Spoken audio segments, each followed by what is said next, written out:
So my prospect is going to be, for example, a business center who's got a meeting room, right? Um, and they're struggling with renting out that meeting room. They've got that meeting room sitting there, and they see every single hour passing by, and every hour that passes by, they say, boom, 30 euros, boom, 30 euros, boom, 30 euros. And then that adds up, that adds up, that adds up. Next thing you know, it's 10,000. How do you know these answers? How did you get at this? What was your process for knowing? You got to put yourself in the shoes of. How did you do that? How did you do that? How did you do that? How did you know how to do that? I guess it takes a lot of cold calling first to get a feel for who these people are and talk with them, have some conversations. Then you're able to imagine stuff from their point of view. Like, you got to test the water before you jump in.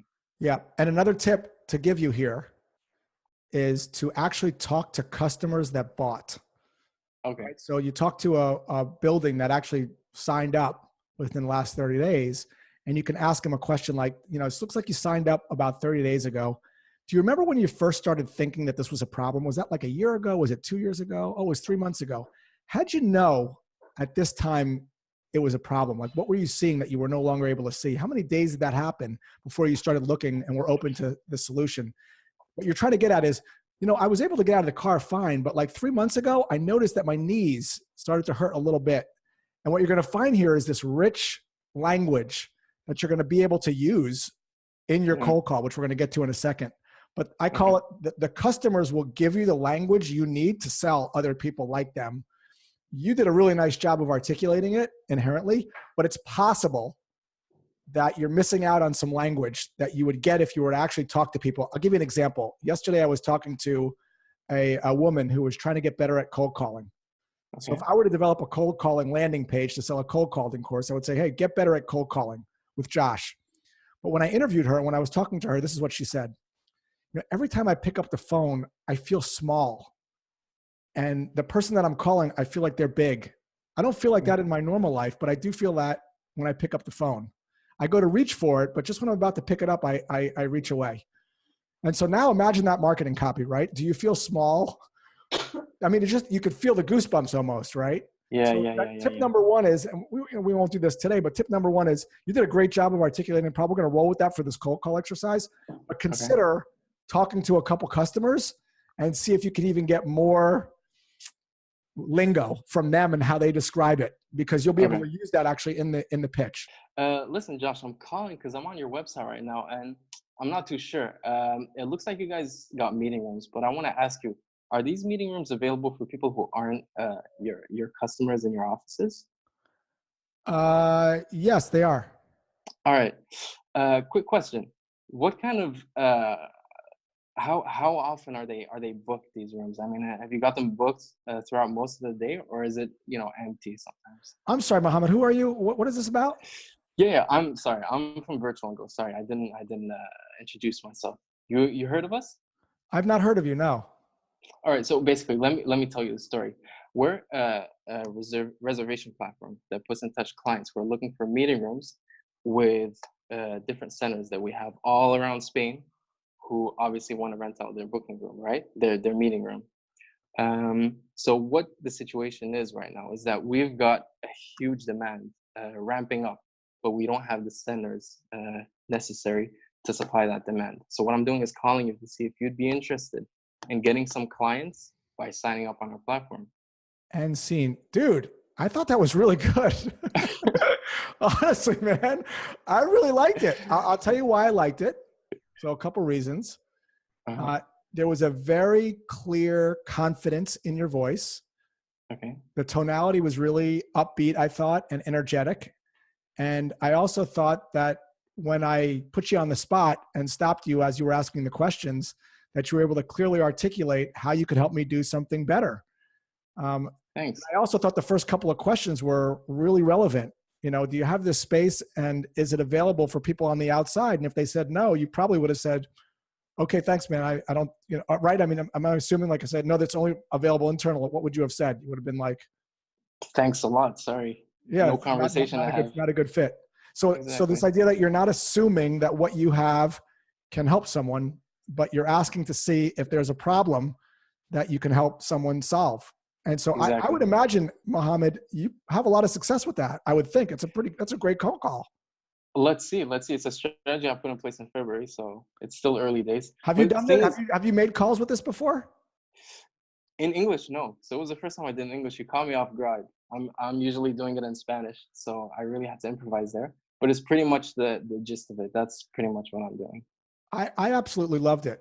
I mean, honestly, usually I get on these calls and I'm like, we try to like tweak it up a little bit, but I really liked it, man. Thanks, man. I mean, Really, I really the appreciate idea it. here is the idea that you did, which was great, which is let me find out something about somebody or about their world, specifically to how I can help them. So in your case, I want to go on the website. I was on your website and I have a quick question. And the hypothesis I have is I noticed that there's some empty spaces that are not being rented out. You could do this with LinkedIn too, right? I looked on your LinkedIn profile and noticed that you're responsible for booking up these meetings. And the reason I'm calling you is that I have an idea that you might not have thought of before that can help you fill up these spaces so that they're not vacant anymore. We have a huge supply on our side. Is that something, generally speaking, that you'd be interested in learning about? It's kind of like, what did I observe about you? What do I know about you or your business, which is what you did really masterfully on the website? And how can I help you be a little happier? That's all this is. How can I help you make a little progress? Let's see how you do with some objections. Yeah. So let's see how that goes. I mean, because dude, honestly, I do a lot of these. And dude, I'm going to go ahead and say it. First A+ right here, Mohammed. Let's just give it up for him, everyone. Thanks, I want to hear I want to see the likes down there because I'm going to say it. Appreciate Awesome. it, Josh. Thanks a lot. So hey, Thanks, let's just see how he does with objections. Let's see if we can keep it going. So Mohammed, this sounds really interesting. Can you send me some information? Yeah, sure. I can send you information. You want to hear about it over the phone first? You know, just to get an idea. Dude, I'm super busy, man. I would just like some info. All Can right. you just send me something via email? No problem. What info do you want? Well, you know, just like general about like what this thing is, because I don't know much about it. Okay. What info would you need to make an informed decision on whether or not it will help you? Well, you know, just like how this thing works. I just want to read a little bit about it. Sure. It's basically an Airbnb for meeting rooms, right? There's not much information to share. You sign up, you put your meeting rooms up on the space, and you wait for clients to come in. And scene. Again, really nice, man. Thanks, Josh. Really nice. I mean, the idea here is that is the objection a truth or is it a brush off? And the way Mohammed handled this is to have an adult to adult conversation. He's not down here where he's the child talking up to the parent. Yes, I'll send you that right away. He's like, hey man, is it really about information? Because if it is, let's talk about it. Right? Like what information would be helpful? Would it make sense if we spoke right now so that I'm not sending you irrelevant information where I can answer all your questions? And I really like what you said, like, dude, there's nothing to send. It's just like, here's what the thing is. Like, I love the honesty and the, bluntness about it. Like there's no 50-page brochure. We're not talking about health insurance. It's exactly like space and we fill it. If you want me to send you the information, it's going to be one line in an email. Exactly. Yes. Let's actually try another one. Okay. This sounds great, but can you call me later? Sure. When suits you? I don't know, like maybe later on in the week. Okay. Give me a time and day. Maybe like Wednesday, 4:00 or so. Okay. Why doesn't it suit you now? I'm just busy, dude. Like I'm running into like a couple meetings. I just don't have the time to chat about it right now. All right, but you picked up the phone, right? Listen, I got that. I don't actually use that. That's a little bold. I mean, that maybe I like that, man. So, something else you could consider, but I don't want to change what you're doing because I think that could work a lot at times if you have the right vibe with someone. Sometimes maybe it can feel a little off-putting. Yeah, it depends. Depends, right? Say, hey, look, happy to call you back, but a lot of times when people want me to call them back, it's just a nice way of saying no, they're not interested. No problem if this isn't a priority right now.